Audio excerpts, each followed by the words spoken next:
this mindset of, well, nobody can do it as good as I can. Nobody can do it as fast as I can. So I'm just going to go ahead and get it done. And what I want all of you to recognize is that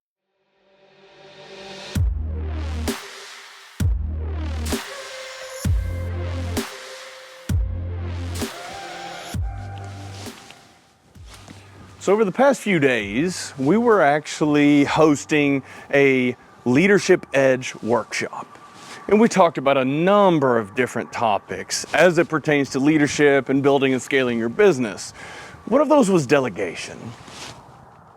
And this is a topic that a lot of leaders struggle with. And it doesn't matter if you're new to a leadership or management role, or you've been in the seat for a long period of time.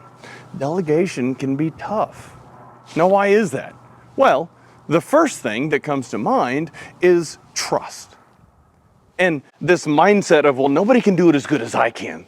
Nobody can do it as fast as I can. So I'm just going to go ahead and get it done.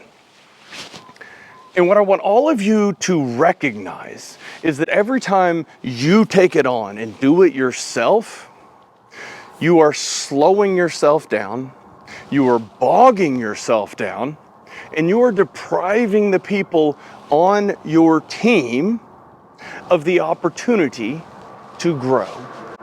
Yes, you are going to have to slow down to teach them how to do that thing. But what happens is you slow down this week or this month to teach them how to do it, and then eventually you step back and then they do it from there on out. And it frees you up to focus on bigger things. Start thinking more about strategy. What can I do to build the business? What can I do to move the team forward? But if you are bogged down in the day-to-day all the time, you never have the opportunity to do those things. Cool. So, yes, we want to delegate. How do you do that? I don't trust this person. They're new. They haven't worked with me for very long.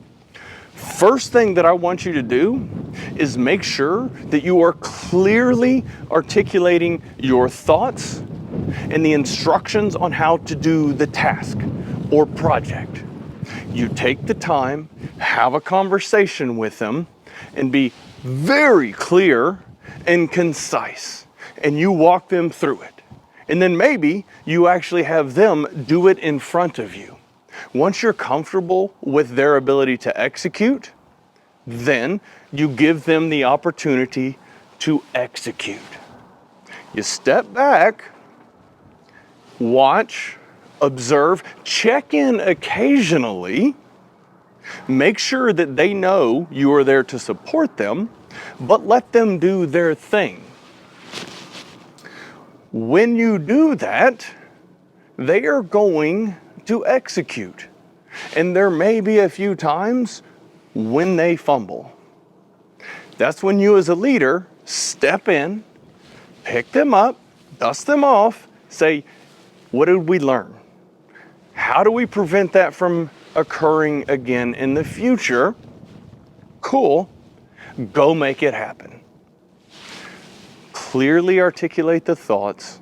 Make sure that you are there to support them, but not too close. We don't want to micromanage. We want to make sure that they are able to execute. And then they just start doing the thing from there on out. Next, you start delegating something else to somebody else on the team. And you follow the same process. And what happens, the more times you do this, the more comfortable you will get with their ability to execute. What's extra fun is when they start doing something on their own, and then they come out and they do it better than you. That's where the magic happens. And when you start building a high-performing team, you start delegating, you start letting them level up on their own, you build a team so strong that you don't know who the leader is. And that is what we want to strive for. Delegation is a very powerful tool. I want each and every one of you to think about, how can I find more ways to delegate more things to my team, make it happen, and then start thinking about the next big thing.